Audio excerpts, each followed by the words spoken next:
যদি গৌর নয় আসিত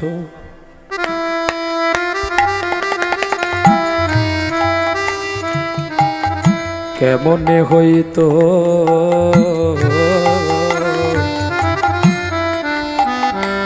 ওরে সখী কেমনে ধরিতাম দেখে যদি গৌরে না আসিত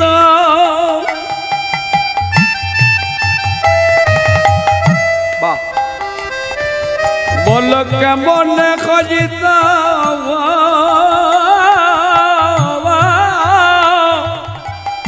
আদে কেমনে ধরিতাম দে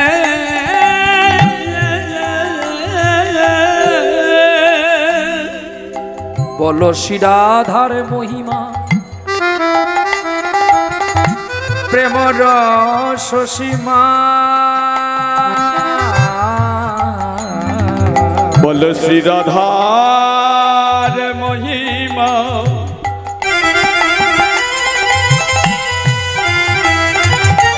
প্রেম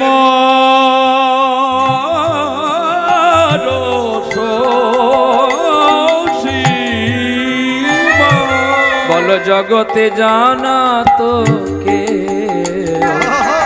জগতে জানা তো কে বলো কে জানা তো কে জানা তো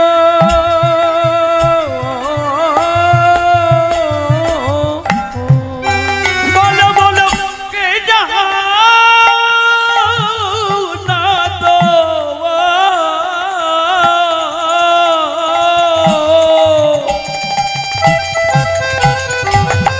কে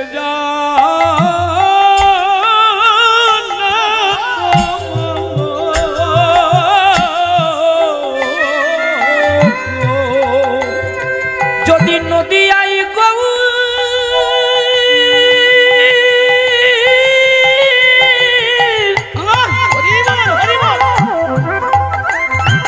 যদি নাই আসি তো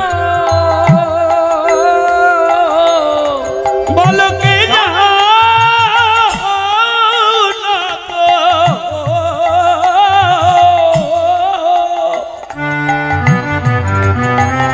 বলো কে জানা তো ও যে নয়ন জলে রাধার চরণ ধোয়াই কে জানা তো কে জানা তো আমার ভাবে কান্তি শ্রী গৌরী কে জানা তো কে জানা তো রে তোরা একবার দেখে যাই কে জানা তো কে জানা তো হারাই বলে ধুলাই কড়া করি যাই বলো কে জানা তো কে জানা তো জয় রাধে শ্রী রাধে কে জানা তো কে জানা তো জয় রাধে শ্রী রাধে বলে কে জানা তো ও ও রাধে রাধে রাধে রাধে রাধে রাধে রাধে রাধে রাধে বলো বলো কে জানা তো কে জানা তো ও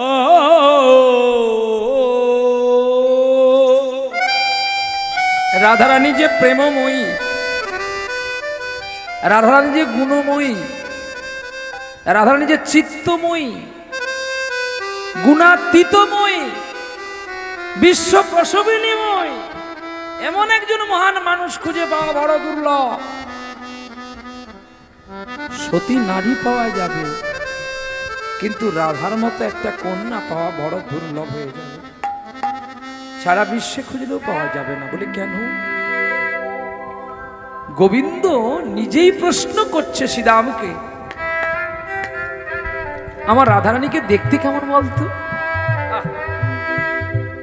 আর ললিতা বিশাখা কে প্রশ্ন করছে শ্রীমতী রাধা ঠাকুরানী সখী রে সে হরি কেমন বল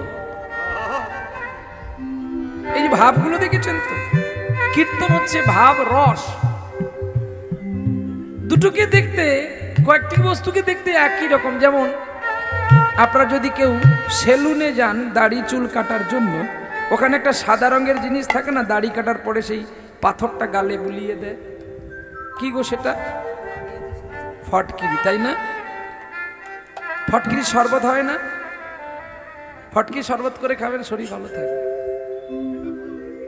হ্যাঁ, ঠিক ফটকিরির মতো দেখতে মিছুরিও আছে, মুদিখানার দোকানে পাওয়া যায়। ওই মুদিখানা দোকানের যে মিছুরিটা, ওকে দেখতে ফটকির দেখতে দুজনে একই রকম। ওকে দাড়ি কাটার পরে গালে দিলে কেমন লাগে? কি গো? আবার দেখবেন যখন বস্তায় করে লবণ আসে, বস্তায় জাম হয়ে গিয়ে ঠিক ওই সাবান মতো, মানে মিছুরির মতো চালা হয়ে যায়। এই তিনজনকে তিনটি পাত্রে যদি রাখা হয়, রৌদ্র যদি দেওয়া হয়, কে গলবে বলুন তো আগে? আবার আরো একটা আছে, যেটা এই গরমের দিনে মানুষ খুব আরাম করে খাবে বলে ডুবডুবি ভাজিয়ে একজন বিক্রি করতে আসে, সেটাও দেখতে সাদা। এই চারজনকে চারটি পাত্রে রেখে দিবেন, কে গলে যাবে আগে? হ্যাঁ, লবণটা আগে গলবে, তাই তো? তাহলে বরফটা গলবে না? হ্যাঁ, বাবা বললো লবণ গলবে আগে। কি গো বাবা, বরফ আগে গলবে? বরফ ছাড়া কি লবণ গলবে? বরফটা আগে গলবে, তাই তো নাকি? বেশ, তাহলে বরফটা কে জানেন? বরফটা আপনাদের মতো শুদ্ধ ভক্ত। বরফ যদি না গলে, শুদ্ধ ভক্ত যদি না গলে, তাহলে কৃষ্ণ আসবে কি করে? নিতাই গৌর হরি বল, হরি বল। কৃষ্ণ আসে, তার কৃষ্ণ নিজের নামের মধ্যেই কৃষ্ণ ছুটে আসে। আমাকে এতগুলো টাকা দিয়ে এনেছেন বলে যে কৃষ্ণ এনে দিতে পারবো এমন কোনো গ্যারান্টি নাই। বলে কেন? না, তাহলে তো স্কুলে সকলে পড়ে, তাহলে তো সকলে চাকরি পেত। কি বাবা, কি গো, তাহলে কি চাকরি পাওয়ার জন্য মানুষ স্কুলে যায়? বলছে না, বিদ্যা করলে কি হয় না, বিদ্যা অধ্যয়ন করলে মানুষের জ্ঞান হয়, বিবেক আসে, ভক্তি আসে, চেতনা বাড়ে, তাই মানুষ বিদ্যার আলোয় যায়। তাই আজকে আপনারাও এই হরিনামের মেলায় এসেছেন কেন না, যদি আমাদের পাপ চিত্তগুলো ধৌত হয়ে কিছু পুণ্যের সঞ্চারিত লাভ হয়, তাই আপনারা এখানে এসেছেন কিছু হরি কথা, কৃষ্ণ কথা আস্বাদন করে আপনাদের জীবনের মণিকোঠাটাকে আরো পরিষ্কার করবেন বলে। নিতাই গৌর হরি বল, হরি বল। মিছুরির স্বাদ মিষ্টি বটে, কিন্তু ওতে পিঁপড়া লেগে যাবে, কিন্তু বরফের স্বাদও মিষ্টি, কিন্তু তাতে পিঁপড়ে লাগবে না। বলে কেন না, ও এত ঠান্ডা, পিঁপড়ে দেখে দৌড় দেবে। তাই ঠিক তেমনি ভক্তের হৃদয় যে এত শীতল, ওই শীতল জল পান করার জন্য একমাত্র যিনি রৌদ্রুতে থাকে, তিনি ওই জলটা খেতে আসে। তিনি কে? ঈশ্বর পরম কৃষ্ণ। কারণ ঈশ্বর সারা বিশ্ব চালাতে চালাতে তিনার কষ্ট হয়, তাই তিনি কোনো শুদ্ধ ভক্তের কাছে, যে শুদ্ধ ভক্ত তাকে হা কৃষ্ণ বলে নয়নের জল দিয়ে ডাকে, আর ওই বরফ গলানো জল তো পেতে তিনি ছুটে আসেন। আরে তার প্রমাণ আপনারা শ্রীমদ মহাভারতে খুলে দেখে নিবেন। বিদুরের স্ত্রী, সেও ডেকেছিল, আর দুর্যোধন সোনার পাতায় করে গোবিন্দকে ডেকেছিল, কিন্তু দুর্যোধনের বাড়িতে ভগবান গেল না, অথচ বিদুরের পর্ণ কুটিরে গোবিন্দ ছুটে গিয়েছিল। কারণ এটাই, দুর্যোধনের অহংকার ছিল আর বিদুরের স্ত্রীর প্রেম ছিল। নিতাই গৌর, নিতাই গৌর হরি বল। জমা প্রবদ্ধন্তে তাং তথাইব ভজম মহাম। যে যেমন করে আমাকে ডাকবে, আমি তার কাছে তেমনি হয়ে আসবো দেখা দিতে। তাহলে রাধারানীর প্রেম ঋণ পরিশোধ করবার জন্য শ্রী চৈতন্য মহাপ্রভু 1400 বিড়ি খাবেন না, 1486 খ্রিস্টাব্দে, 1407 শকাব্দে 23 ফাল্গুনী নক্ষত্র পূর্ণিমা তিথিতে আবির্ভূত যিনি হয়েছিলেন, তিনি হলেন নিমাই চাঁদ বা গৌরসুন্দর বা চৈতন্য মহাপ্রভু। ট্রাক আসছে, 1-2 জন দায়িত্বে থাকবেন, আগের দিকে অনেক জায়গা পড়েছে, এখানে চলে আসুন, রাস্তাটা ক্লিয়ার রাখবেন, কারণ পাশে যেন না যানজটের অসুবিধা হয়। তাহলে এখানে অনেক জায়গা পড়ে আছে, চলে আসুন না। বাম সাইডে অনেক জায়গা পড়ে আছে। বাপ রাগ করলি, রাগ করলে আমায় করতে পারি। আজকে তুই আমার ছেলে, আমি তোর বাপ। এখান থেকে যখন নামবো তুই আমার বাপ, আমি তোর ছেলে। বলি কেন না, এটা জানবেন আমিও বাড়ি যাই, কিন্তু আজও পর্যন্ত আমি আমার বাবার কাছে একটা চা কাপও খাই। কেন জানো? আমি যখন চা খেতে যাব তখন আমার মাকে ডেকে আমার বাবা বলবে, তোমার ছেলে কত বড় হয়েছে দেখেছো, আমার কাছে নেশা করছে। তাই আমি বাবার কাছে কোনোদিন পাই না। আর আমার তো নেশা বলতে এই যে গালে ঢুকে নিয়েছে একটু নেশা। বলবেন কি? একটু দারুচিনি আর একটু লবঙ্গ। এটা আমার একটা ক্ষুদ্র নেশা। আর বড় নেশা হচ্ছে আমার প্রতিদিন গান শেখা। প্রতিদিন নতুন নতুন গান শিখবো, ভক্তের কাছে গান গাইবো, এটা আমার বড় নেশা। বাল্যকাল থেকেই বোধহয় আমার নেশা। তাহলে আমি যদি বাবা হয়ে আমার ছেলে উপযুক্তের কাছে বিড়ি খাই, তাহলে আমার ছেলে মদ খাবে? মানে আমি যুক্তি দেয় বোঝাচ্ছি। আমার বাবা যদি বিড়ি খায় আমার কাছে, তাহলে আমার খাওয়াটা কি দরকার? বাবার চেয়ে একটু উঁচু করে দেখি, কারণ বাবা মাত্র মাঠে ঘাটে তিলের চাষ করে 2000 টাকা পায়, আর আমি সরকারি ইঞ্জিনিয়ার, মানে মাস পুরোলে আমার 2 লক্ষ টাকা। তার মানে আমার তো মদ খাওয়া উচিত। এগুলি যে বাংলার ডেফিনেশন, ব্যাখ্যা করা। কিন্তু নেশা করো সময় বুঝে করো। কি আমার মা বাবা যদি না আনন্দ করতো আমি পৃথিবীতে আসতাম, তাহলে কি আমার মা বাবার কীর্তির আনন্দটা সবার কাছে বলতে যাব? আমায় কেউ সুসন্তান বলবে? তাই তুমি আমার বাবা, আমার কর্তব্য আমার বাবাকে আগে সচেতন করানো। আমার বাবাকে আমি গুছাবো না, বাইরের বাপকে জ্ঞান দেবো, আমাকে কেউ ভালো বলবে? বলে তুই তো কীর্তনিয়া, তুই বড় জ্ঞান দি, তোর বাপ বিড়ি খায়। এই জন্য আমাকে ঘর আগে কন্ট্রোল করতে হবে। আজকে বহুদিন পরে একটা নতুন জিনিস দেখলাম আপনাদের এই মেদিনীপুরে, খুব ভালো লাগলো। গোমাতা দেহত্যাগ করেছেন, তাকে নিয়ে গিয়ে গোভাগাড়ে যত্ন করে রেখে আসা হলো। এটি তো শাক্ত সনাতনের কর্ম। সনাতন কর্ম এটা নয় যে গোমাতা বৃদ্ধ হয়ে গেলে মুসলমানকে বিক্রি করে দেওয়া। আমরা তখন তিল বাগানেতে ঘুরছি আর সব মজলিস করছি, ছবি তুলছি, এ তার ছবি সে তার ছবি।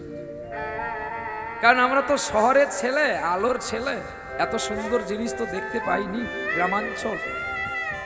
দেখে বড় ভালো লেগেছে তাই ঘুরছি, আর দেখতে পেলাম এই দৃশ্যমান। বাহ, খুব ভালো। তা হবে না কেন বলো তো? এটা তো ক্ষুদিরামের দেশ না? হ্যাঁ, কাছাকাছি তো বোধহয় ক্ষুদিরামের বাড়ি। যেই ক্ষুদিরাম বসু প্রাণ দিয়ে ভারতকে জয় করে নিয়েছিলেন, যে মাস্টারদা সূর্য সেন, যেই বিদ্যাসাগর, বিনয় বাদল দীনেশ, যে মাতঙ্গিনী হাজরা, কালকে মাতঙ্গিনী হাজরার বাড়ির কাছেই গান আছে তমলুক শহরে, যারা প্রাণ দিয়ে দেহ রক্ষা করেছে, তাহলে সে দেশের মানুষ ভালো হবে না ভাবতে পারো? তাই আজকে রাধার প্রেমচিত্তে কথা বলবেন বলে আমার গৌর সুন্দর নদিয়ায় আসলেন। এসে রাধাকান্তি ভাব বহি প্রকাশ করলেন ভারতের শুদ্ধ পবিত্র ভূমিতে, নবদ্বীপ নদিয়ায়। গৌর নাই আসিত কামনে, হইত কামনে, ধরিতাম দেগে, ধরিতাম দে ওরে শ্রীরাধার মহিমা, প্রেম রস সীমা, জগতে জানা তোকে, জগতে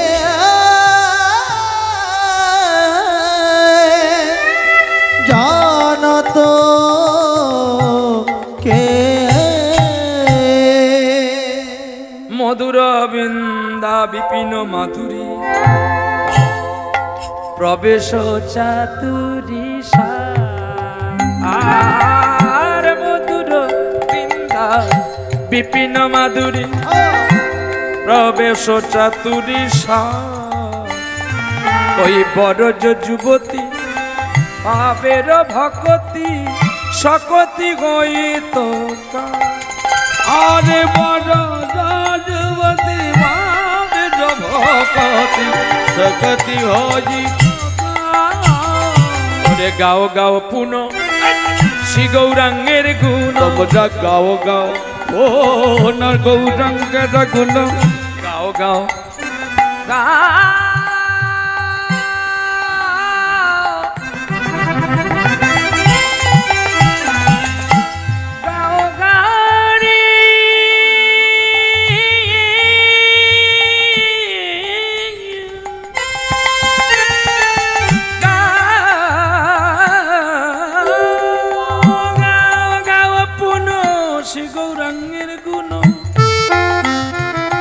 সরল করিয়া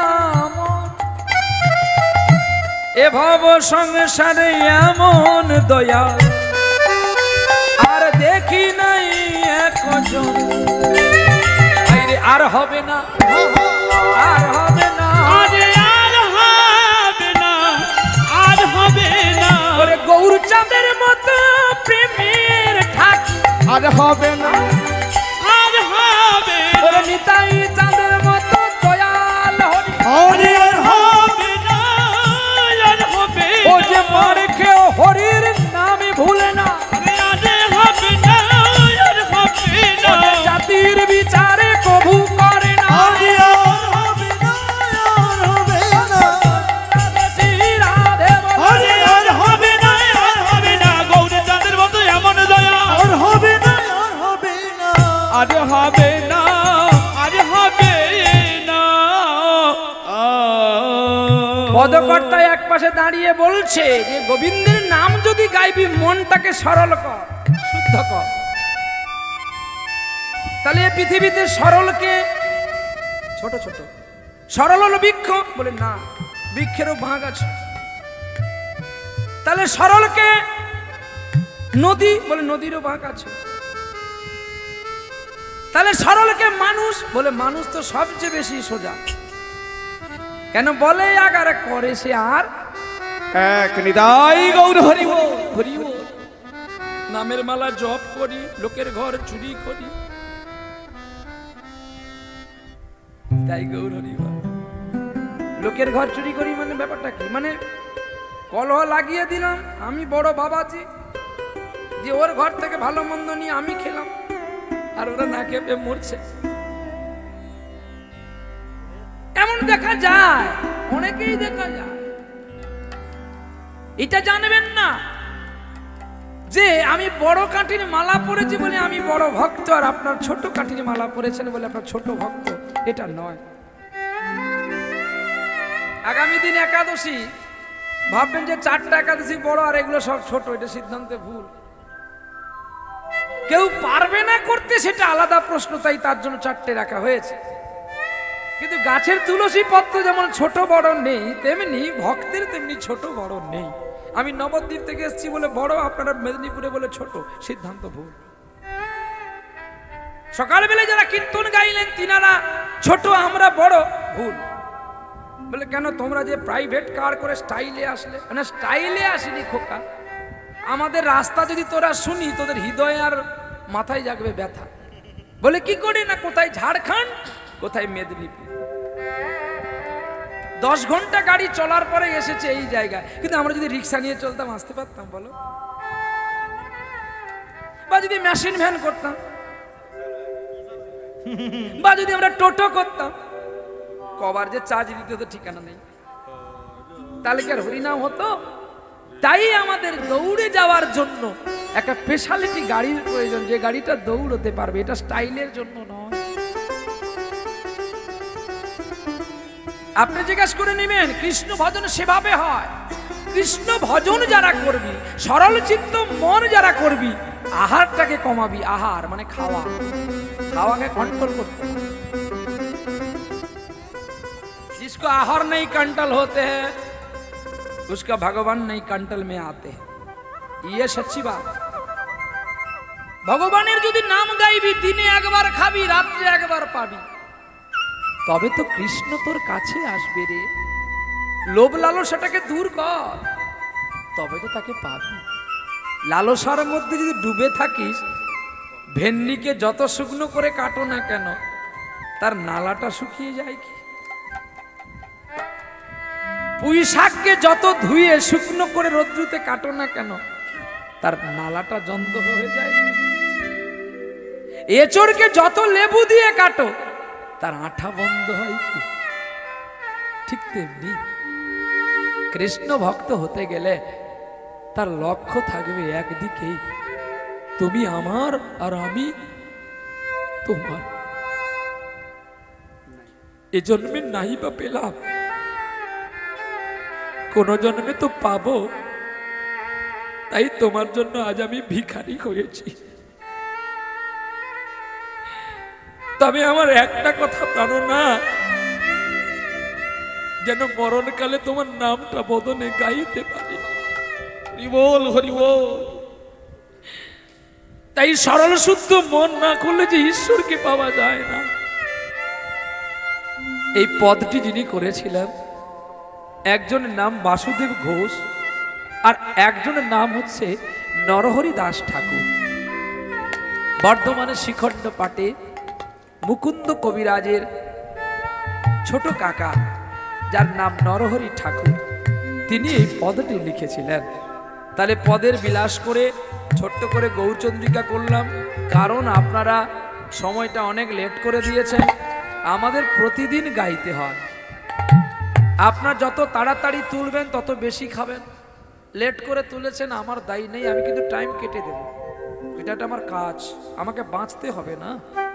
আমি বলেছি 7টায় তোল, 11টায় নামবো, 4 ঘন্টা গাইব। তোরা আমার কথা শুনিস নাই, তোরা তুলেছি লেট করে, আমার ওই টাইমটাই মানা থাকবে।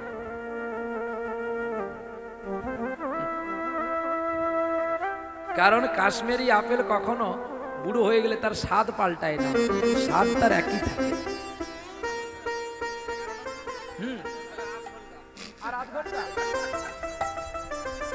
আর আধ ঘন্টা শুনতে পাবে। হৃদয় গৌর হরি বল। চলো একটা ছোট্ট জামালি তাল করি, কীর্তনের অঙ্গ এগুলো করতে হয়, করে নিয়ে আমরা লীলায় প্রবেশ করব। চল। ওরে বাসু কহে কয়ে না গো লোহারি রে, বাসু কহে না হলো হারি রে, বাসু কহে না হলো হারি রে, বাসু কহে না হলো হারি রে, বাসু কহে আরে না হলো হারি রে।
बासु कहे न होलो हमारी रे, बासु कहे न होलो हमारी रे, बासु कहे न होलो हमारी रे, बासु कहे न होलो हमारी रे, बासु कहे न होलो हमारी रे, बासु कहे न होलो हमारी रे, बासु कहे न होलो हमारी रे, बासु कहे ना होलो हमारी रे, बासु कहे ना होलो हमारी रे, बासु कहे ना होलो हमारी रे, बासु कहे ना होलो हमारी रे, बासु कहे ना होलो हमारी रे, बासु कहे ना होलो हमारी रे, बासु कहे ना होलो हमारी रे, बासु कहे ना होलो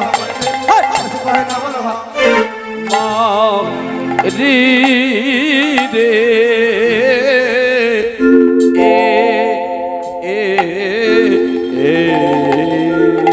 জয় শচীনন্দন জয় গৌর হরি, বিষ্ণুপ্রিয়ার প্রাণধন মুকুন্দ মুরারি, লীলা করিবার তরে নন্দ সুত হরি, ভুবনে প্রকাশন শ্রী গুরু রূপ ধরি।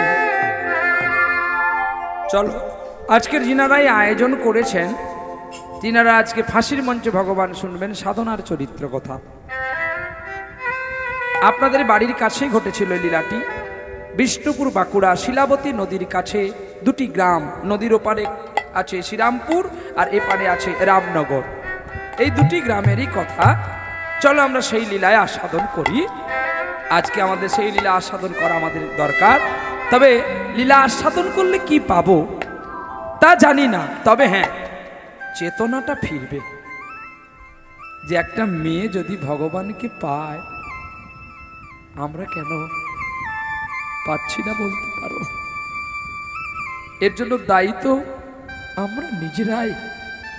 আমরা ঈশ্বরকে তেমন করে ডাকতে পারি না বলে তাই তার কৃপা, দর্শন, ভাব, কান্তি, একচিত্ত খুঁজে পাই না। চলো আমরা যাই একটু একটু করে। বিষ্ণুপুর বাঁকুড়ার অন্তর্গত এখনো সেই নদীটি আছে। বাঁকুড়া যেতে পড়ে সেই নদীটির সেতু, যার নাম শিলাবতী নদী। শিলাবতী নদীর উত্তর পাড়ে একটি গ্রাম আছে, তার নাম শ্রীরামপুর, আর এপারে একটি গ্রাম আছে যার নাম রামনগর।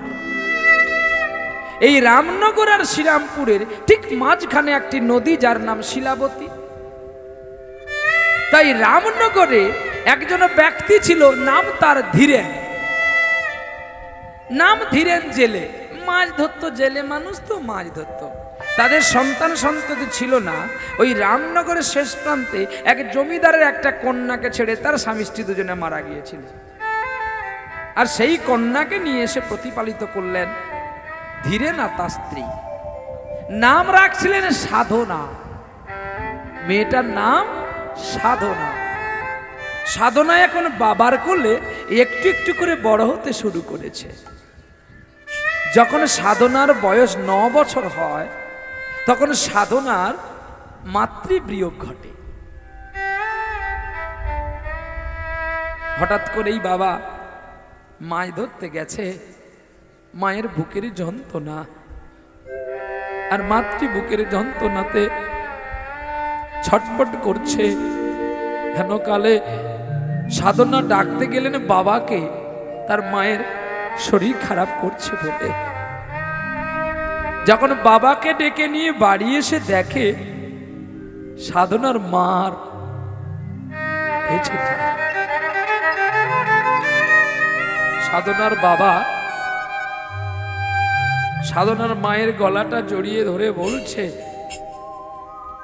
এই জন্য তুমি আমাকে এত ভালোবাসতে না? আমাকে ছেড়ে চলে যাবে বলে এত ভালোবাসতে? তোমার এই ভালোবাসার ফল বা সততা বা, তবে তুমি যাওয়ার সময় কেন আমাকে নিয়ে গেলে না? তুমি জানো বাল্যকালে একটি মানুষের বন্ধু হয় তার বাবা মা, যৌবনে বন্ধু হয় তার স্বামী, আর বৃদ্ধে বন্ধু হয় কেউ বলে ভগবান আর কেউ বলে তার পুত্র কন্যা। তবে কেন গো, তোমাকে কি আমি ভালোবাসতাম না যে তুমি আমাকে ছেড়ে একা চলে গেলে? আর আর কোথায় গেলে একটিবার আমাকে বললে না? বহুদিনে পীড়িত গো বন্ধু,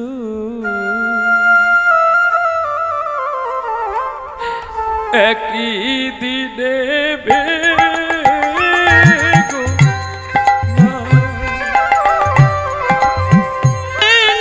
পীড়িত গো বন্ধু,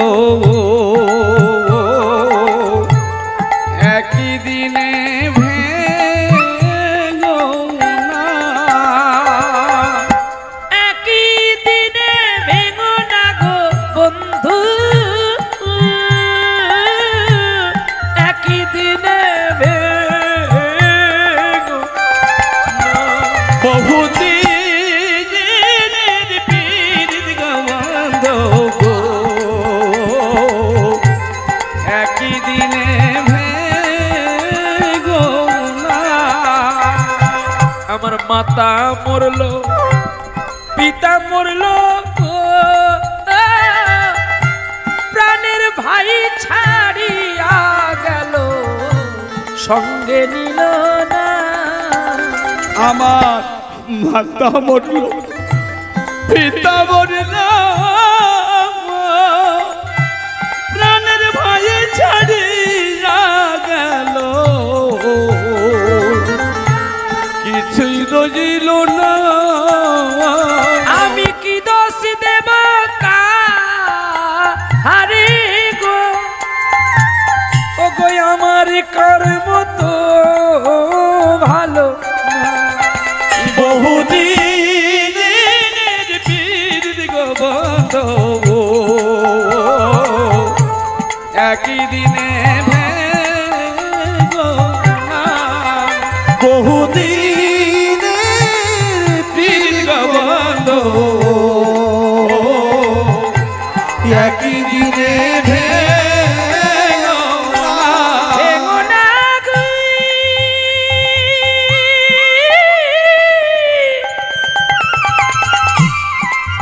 ও গো ভেঙো না।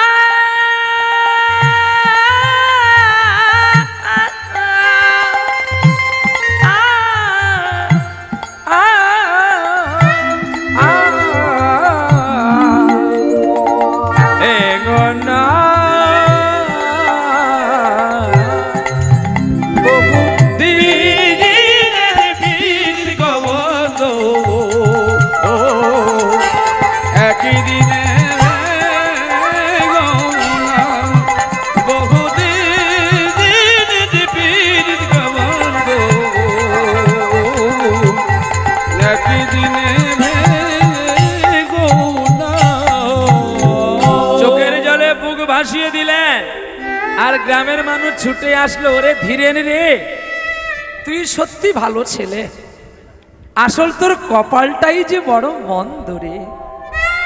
যার কপাল মন্দ হয় তাকে তো অনেক কষ্ট পেতে হয় খোকা। আর জড়িয়ে ধরে কাঁদলে কি হবে, একে তো আর তুই ফিরে পাবি না। সকলে মিলে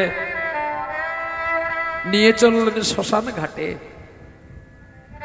কাষ্ঠের চিতা তুলে দিয়েছে। যেই অগ্নিস্পর্শ করতে যাবে বলছে একটু দাঁড়াও না, আমি আরেকবার ওকে একটু দেখে নি। কেন জানো, আর তো কোনোদিন তাকে আমি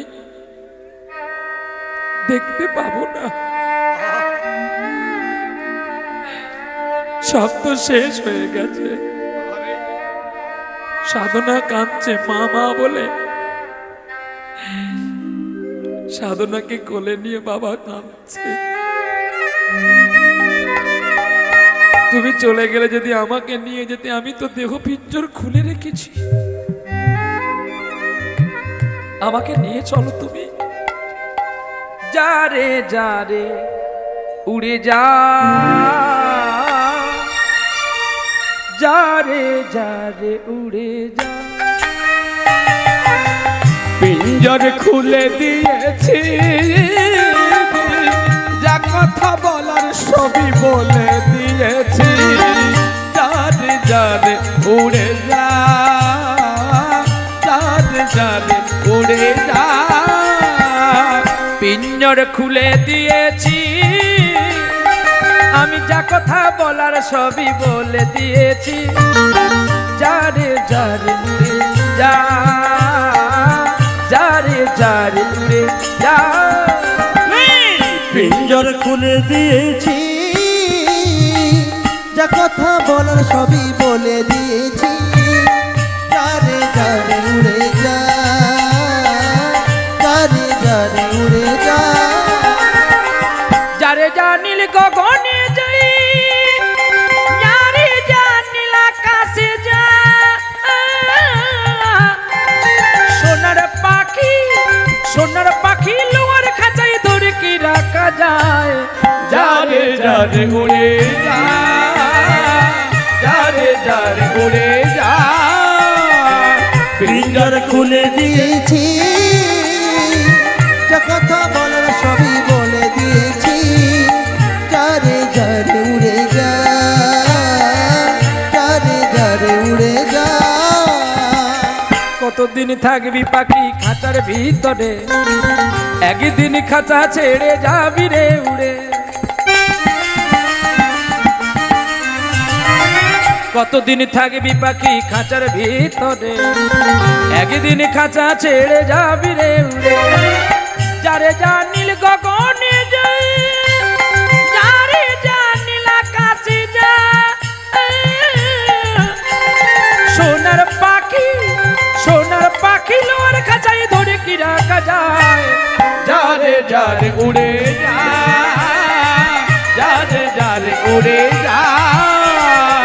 পিঞ্জর খুলে দিয়েছি, যা কথা বলার সবই বলে দিয়েছি। যারে যারে উড়ে যা, যারে যারে উড়ে যা। যারে যারে উড়ে যা, যারে যারে উড়ে যা। বল হরি, হরি বল, বল হরি, হরি বল, বল হরি। হরি বল। শেষ। যার জন্য এতক্ষণ কাঁদা কাঁদি, যার জন্য এত ভাবা ভাবি, সব শেষ। চিতাতেই যখন তুলে দেওয়া হয়, আগুন যখন স্পর্শ হয়ে যায়, আগুন কি আস্তে আস্তে জ্বলবে? যে এটা মন্ত্রী ছিল আস্তে আস্তে জ্বলি, এটা গরিব ছিল তাড়াতাড়ি জ্বলে যায়।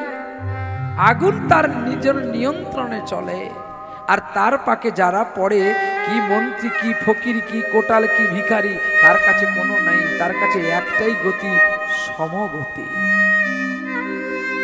তাই আজকে সব পুড়ে ছাই হয়ে গেল গো। আর থাকলেন না শ্মশান থেকে। ছোট কন্যা সাধনাকে নিয়ে বাবা বাড়ি ফিরলেন। আর বাড়ি ফেরার পরে দিন যায় রাত যায়, আদ্যক্রিয়া সমাপ্ত করলেন। মাছ ধরতে যায় বলে সাধনার বাবা ধীরেন, সাধনা একদিন বাধা দিল বাবাকে, বাবা বোধহয় তোমার এই পাপকৃত কর্মের জন্য হয়তো আজকে আমি মাকে হারালাম। বলে কেন, কি পাপকৃত কর্ম বাবা? ও বাবা, তুমি যখন শিলাবতী নদীতে জাল ফেলো, তুমি বলতে পারো বাবা, যখন জালের ওপরে মাছের ওপরে জালটা যখন পড়ে মাছগুলো কেমন করে, ছটফট করে। তোমার মন কেমন হয়? আমার মনে কত আনন্দ হয়। বাবা ঠিক তেমনি তুমি যার উপরে জাল ফেললে সে যতটা কষ্ট পেয়েছে তার চেয়ে বেশি তুমি আনন্দ পেয়েছো। আজকে তুমি যেটা কষ্ট পাচ্ছ সেটা যমদূতরা আনন্দ লাভ করছে। কি করে? তুমি জানো না বাবা, তুমি যেমন অসহায় মাছগুলোকে ধরে বাজারে বিক্রি করো, তারও তো ক্ষুদ্র ক্ষুদ্র সন্তান সন্ততি আছে, তারাও তো মা বাবার জন্য অসহায় হয়ে যায়। আজকে ঠিক তেমনি আমার বাবা আছে ঠিকই, কিন্তু জানো পৃথিবীতে পরম বন্ধু হয় মা। কেউ যদি মায়ের স্নেহ সঠিক না পায় তার জীবনে অনেক অর্থ আসবে ঠিক, কিন্তু সুখের শান্তির আলোটা কখনো জ্বলে না। জানো বাবা, সে অনেক টাকা পয়সা পাবে, বিষয় সম্পত্তি পাবে, ধন দৌলত পাবে, কিন্তু বাবা পাবে কি সে কোনোদিন কোনো বাজারে গিয়ে তার সেই হারিয়ে যাওয়া মায়ের ভালোবাসাটা? তাই বলি বাবা, যে ভুল তুমি করেছো আর করো না, তবে আমাদের সংসার চলবে কি করে? কেন বাবা? ধার করলে ধার দিতে হয়। যদি তুমি ভিক্ষা করো বাবা, সে ধার তো কাউকে দিতে হয় না। আমি চাইনি যে তুমি আমায় ভালো মন্দ দাও বাবা। বাপ মেয়ের ব্যাপার, আলু সেদ্ধ অন্ন হলেই খাবে। তুমি ভিক্ষান্নে যাও বাবা, আমিও তোমার সঙ্গে যাব।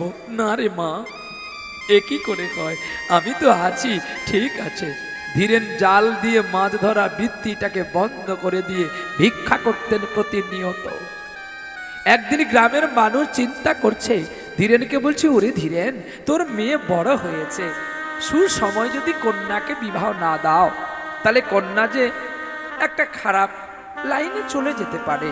তাই বলছি, আমরা সাধ করেছি, আমাদের শ্রীরামপুর গ্রামে একটা জমিদার আছে, নাম তার হীরালাল। তার একটাই মাত্র পুত্র, যার নাম মানিকলাল। ওরও একটা পুত্র আর তোমারও একটি কন্যা, বোধহয় ওর সঙ্গে তোমাদের বিবাহটা বড় ভালো হবে গো। ধীরেন কি বললো জানো? ওগো বন্ধু, উত্তমে উত্তম মিলে অধমে অধম, উত্তমে অধমে কবু না হয় মিলন। তুমি যে আশা প্রাপ্তি করেছো, কোথায় সে জমিদার আর আমি কোথায় দিন ভিখারি? অসম্ভব। ঘটক ঠাকুর বলছে, এর সব যদি আমি ম্যানেজ করে নিই, তুমি তোমার কন্যাকে দিতে আপত্তি আছো? চলো না একটাবার ছেলেটাকে দেখে আসি। গ্রামের অনেক মায়েরা বলছে, আমার কাছে সাধনা থাক, তোমরা যাও গিয়ে ছেলে দেখে আসো। চললেন ছেলে দেখতে। বাহ, অপরূপ দেখতে, সুন্দর, যার গুণাতীত ভাব, যার রূপের ভাব বোঝা যায় না, এত সুন্দর ছেলে। হীরালাল দেখতে পেয়ে সবাইকে বাড়ির মধ্যে আহ্বান করলেন। পুত্র মানিকলাল সকলের পাদ্য অর্ঘ্য করলেন আর সবাইকে সেবার জন্য যৎকিঞ্চিত ফল মিষ্টি দিয়েছে। আর সবাইকে প্রণাম করে বলছে, আপনারা সকলে সেবা করুন। বলি, তোমার নাম কি গো? আমার নাম মানিকলাল। আমার বাবার নাম শ্রী হীরালাল। বাহ, খুব সুন্দর বাবা। তোমার মা? মা? আহা, আমি আমার মাকে কোনোদিন দেখিনি গো। ছুটে গিয়ে হীরালাল জড়িয়ে ধরলেন মানিককে। আর বলো না তোমরা আমার মানিকের মায়ের কথা। অমনি বসে যে ছিল ধীরেন গিয়ে জড়িয়ে ধরেছে হীরালালকে। ওগো বন্ধু, আজকে তুমি আর আমি এক পথের প্রতীক হয়ে গেছি। তোমার যেমন স্ত্রী নেই, আমারও তেমনি স্ত্রী নেই। তুমি যেমন অসহায়, আমিও তেমনি অসহায়। চলো বাকিটা জীবনে দুজনে বন্ধুত্ব করে বাকিটা জীবন কাটিয়ে ফেলি। বেশ তো?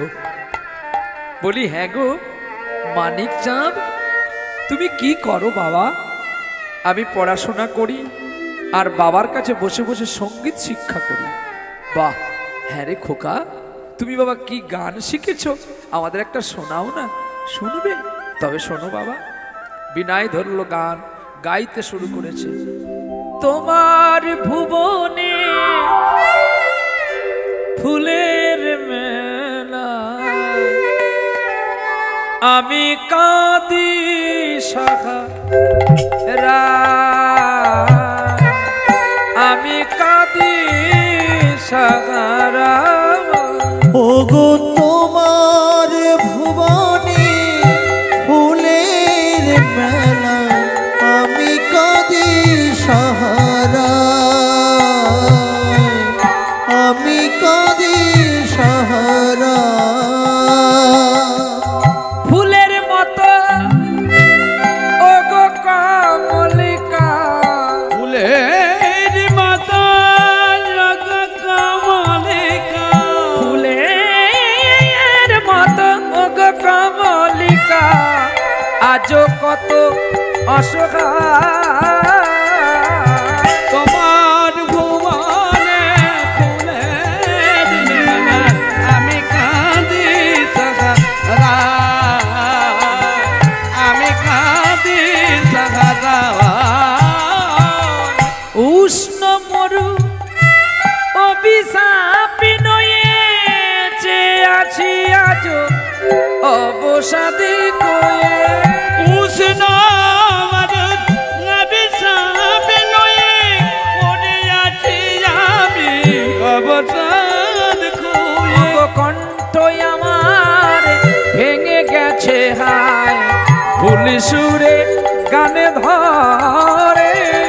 তোমার ভুবনে ফুলের মেলা, উলুধ্বনি আমি কাঁদি সাহারা, আমি কাঁদি সাহারা। আমি কাঁদি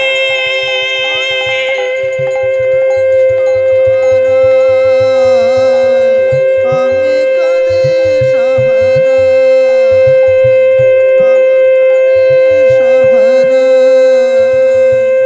আমি কাঁদি সাহারা, আমি কাঁদি সাহারা। আমি কাঁদি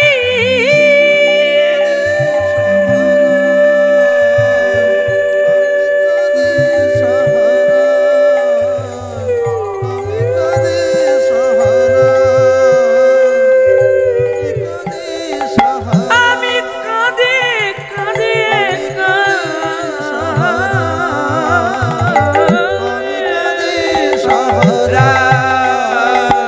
আমি কাঁদি সাহারা, আমি কাঁদি সাহারা, আমি কাঁদি সাহারা।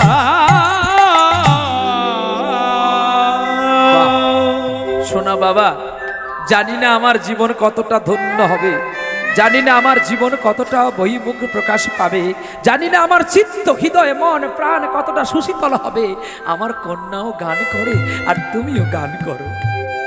শোনো ভাই ধীরে, কালকে সকালবেলায় আমরা সারা গ্রামবাসী মিলে তোমার কন্যাকে দেখতে যাব।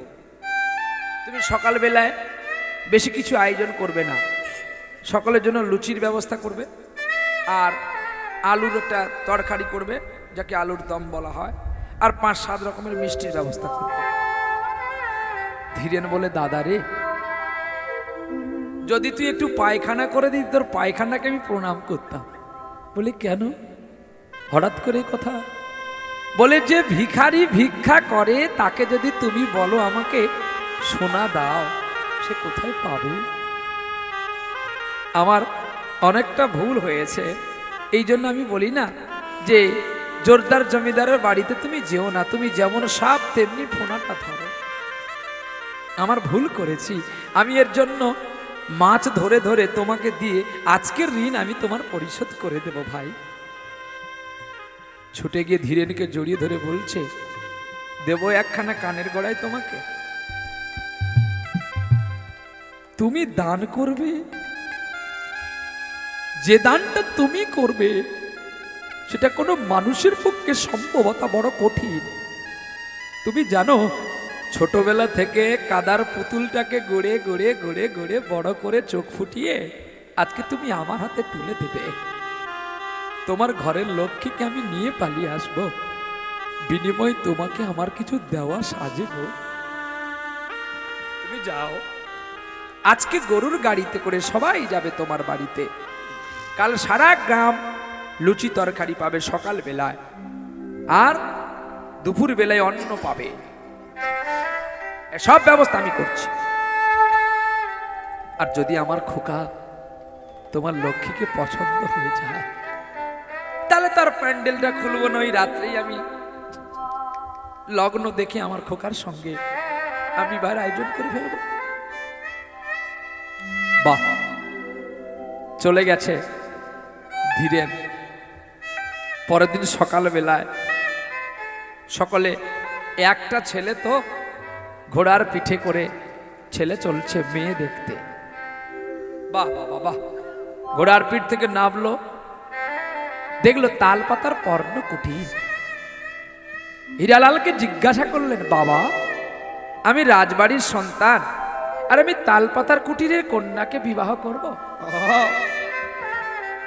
পিতা তখন বলল, ওরে খোকা, পথে পড়িলে ছাই উড়াইয়া দেখো তাই, পাইলে পাইতেও পারো তুমি অমূল্য রতন। ওরে পুত্র, কে বলে শুধু কি সরোবরে পদ্ম হয়, গোবরেও পদ্ম ফোটে রে। হরিবোল। তালপাতার পর্ণকুটির বলে কি তারা মানুষ নয় খোকা? তাদের কি হৃদয় মনুষ্যত্ব দিয়ে গড়া নেই? জানা, একবার ভেতরে গিয়ে ওই মেয়েটাকে একটাবার দেখে আয়। আহা, আর সেই মেয়েটা ভগবান মাটির গোপালকে মালা দান করছে, কাঁচা ফুলের মালা গেথে। আর কি বলছে জানো? আমারে আপনার চেয়ে আপন যে খুঁজি তারে আমি আপনার।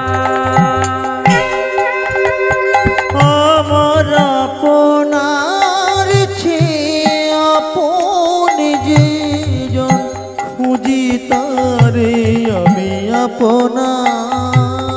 আমি শুনি যেন তার চরণের ধ্বনি, শুনি যেন তার চরণের ধ্বনি। আমার অন্তিমে আসে বাড়ি বার। আমার আপনার যে আপন যে জন, খুঁজি তারে যাবে আপনার।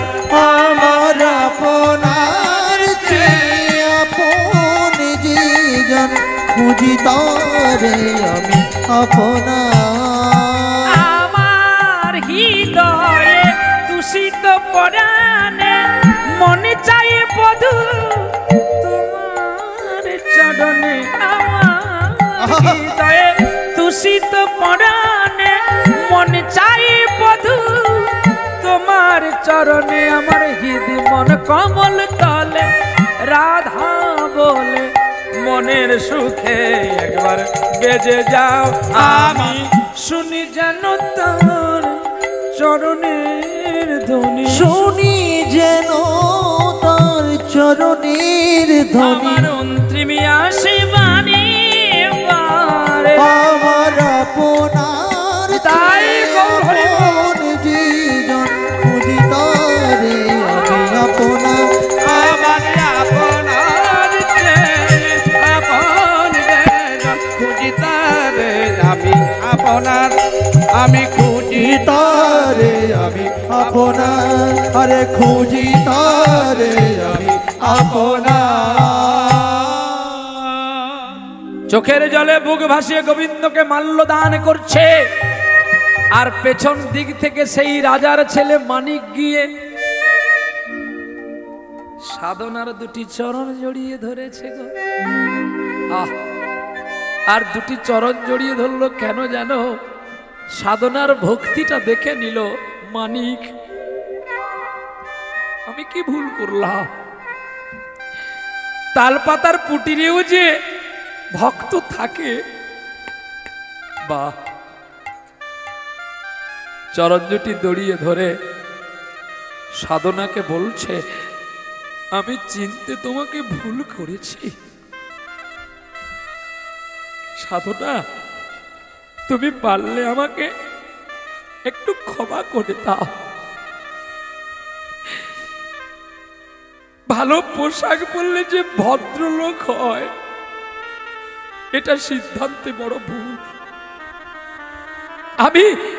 আমি তোমাকে চিনতে না পেরে আমি আমার বাবাকেই বলেছিলাম তালপাতার কুটিরের কন্যাকে আমি বিবাহ করব। এখন তোমার ভাবকান্তি দেখে আমার মনে হয় আমি কি ভুল করতাম যদি তোমাকে না দেখতাম। তাই ওগো বিনোদিনী আমার, আহা, জড়িয়ে ধরেছে দুটি চরণ আর মাথা টুকে চরণে বলছে, বধুকে কি আর বলিব আমি, কি আর বলিব আমি বধূ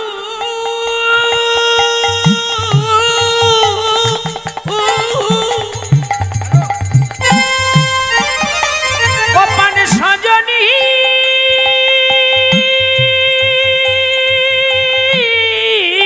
রে, গোপন সজনী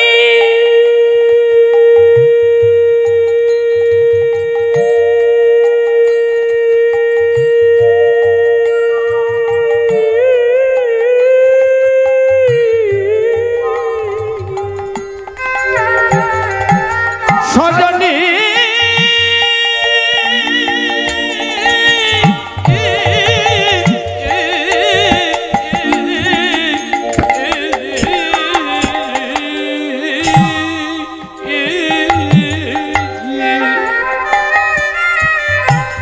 কি যাটা বলিব আমি, কি যাটা বলিব আমি, আমার জীবনে জীবনে শুধু জীবনে মরণে, আমার জীবনে জীবনে আমার জন্মে মরণে শুধু শুধু আজ প্রাণনাথ হইল তুমি গো, প্রাণনাথ হইল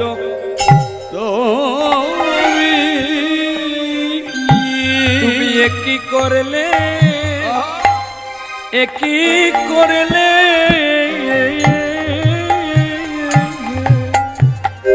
বধু তুমি কি করলে,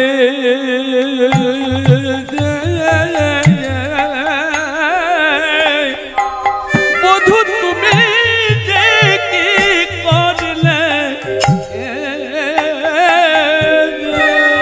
ওগো রাজার নন্দন, রাজার দুলা, তুমি কি করলে, কি করিলে, কেন অভাগিনীর দুটি চরণ ধরলে, তুমি কি করিলে, কি করিলে, তোমারই চরণে আমারই পরাণে আমি বাঁধিল প্রেমের হাসি ওগো তোমার চরণে আমারি পরাণে বাঁধিল প্রেমের হাতি ওগো দুজনে মিলে এক মন হইয়া নিশ্চয় হইব দাসী গো নিশ্চয় হইব দাসী ওগো সাধনা তোমার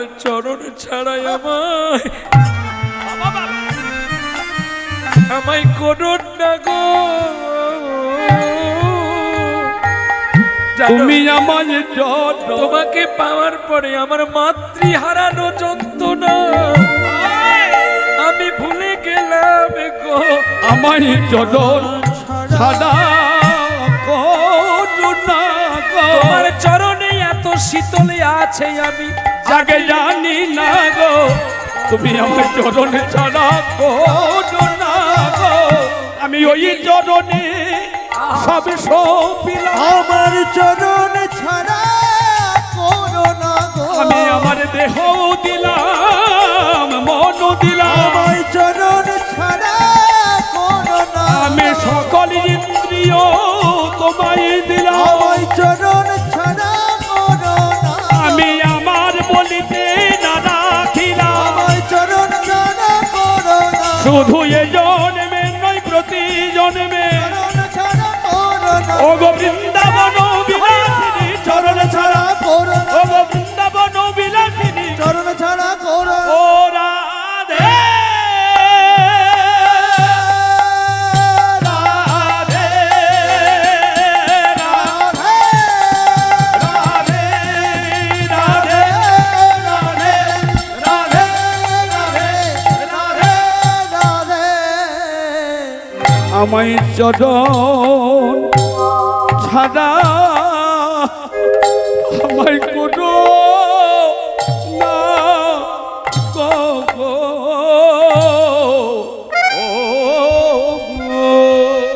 এই দেখো তুমি দুষ্টুমি করলে কেন আমার চরণ ধরে আমাকে পাপে লিপ্ত করলে কেন? আমি তো কোনো পাপে লিপ্ত করলাম? এমন করে কেউ নারীর পায়ে ধরে কেন? কে ধরেছে তুমি বলো তো? কে ধরেছে জানো? কতজন ধরেছে? একজনের কথা বলো না কেন? ভক্ত কবি জয়দেব পদ্মাবতীর চরণ ধরেনি? হ্যাঁ তা তো ধরেছে। তাহলে আমি কি ভুল করেছি? নানুর গ্রামে একচক্র গ্রামের কাছে নানুর গ্রামে একজন মানুষ ছিল যার নাম চণ্ডীদাস ঠাকুর। সে কি রজকিনী রামীর পায়ে ধরেনি? শুধু তাই নয়, জানো সাধনা, রজকিনী রামী ছিল একটা নিচু জাতির কন্যা যাকে ধোপা বলা হয়। রজ মানে ধোপা আর কিনি মানে কন্যা। তাহলে রজকিনী রামী, এই যে কন্যা, এই কন্যা মোবাইল ঘাঁটছে, তোমার হাতে ফোন আছে? হ্যাঁ কি গো, আমার লক্ষ্য দেখেছ?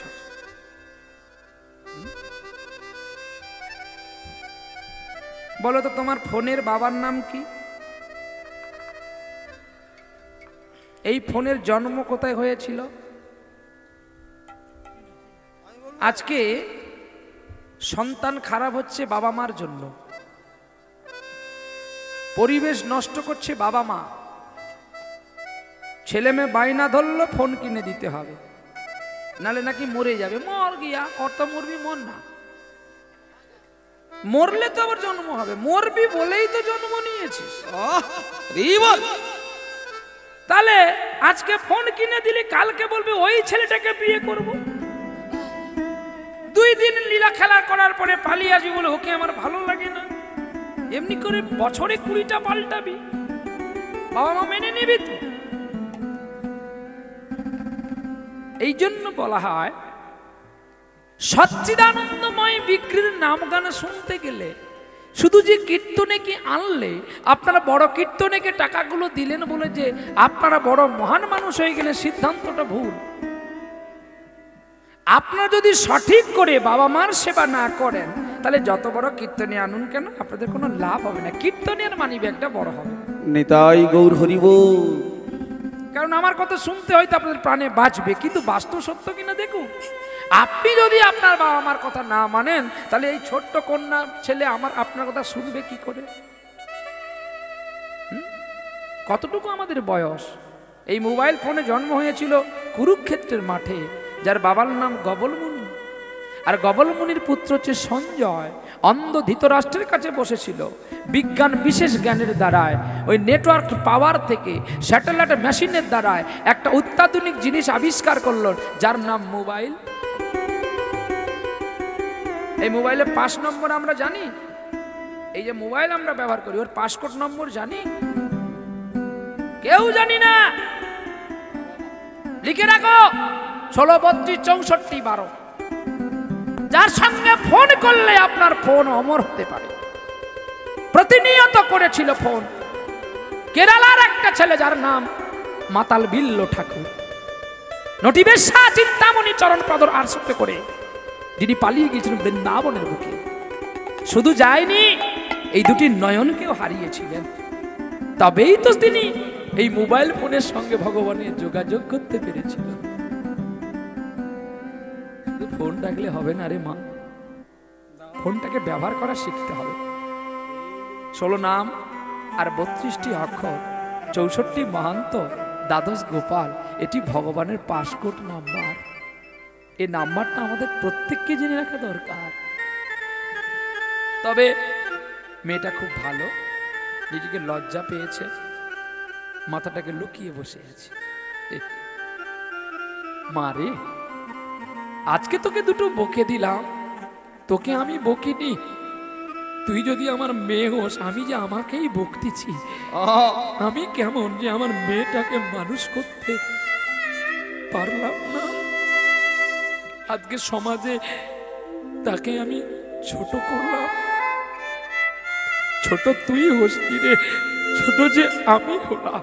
বাবা কোনদিন না কোনদিন তো তুই একটা পরের বাড়ি যাবি রে মা। তাই তুই এমন আদর্শে গড়ে ওঠ, যাতে তোকে দেখলে গ্রামের মানুষ ভক্তি করে। তবেই তো তোর নারী জনমটা ধন্য রে মা। আজকে তুই আমার কাছে, বাবার কাছে যন্ত্রণা পেয়ে পেয়ে রসকৌতুকে বড় হবি। বাবার পরাধীন বাল্যকালে, যৌবন পরাধীন স্বামীর কোলে, আর বৃদ্ধকালে পরাধীন পুত্র কন্যার কোলে। তুই কতদিন আর স্বাধীন আছিস বলতো জননী? তাই রামকৃষ্ণ কেঁদে কেঁদে বলেছিল, আর জনমে মা হব মা, তুই হবি মোর ছেলে। কি গো, গানটা আপনারা শুনেছেন সকালে? কত সুন্দর গান বলুন তো। বুঝবি তখন ছেলের ব্যথা, যখন ডাকবে মা মা বলে।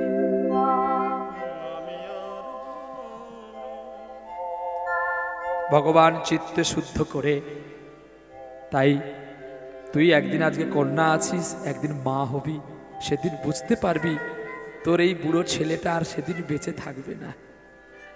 তখন মনে হবে যে আমি তোকে বকেছিলাম বলে হয়তো তুই একটা ভালো পথ ধরেছিস, খুঁজলেও তো আর আমাকে পাবি না রে।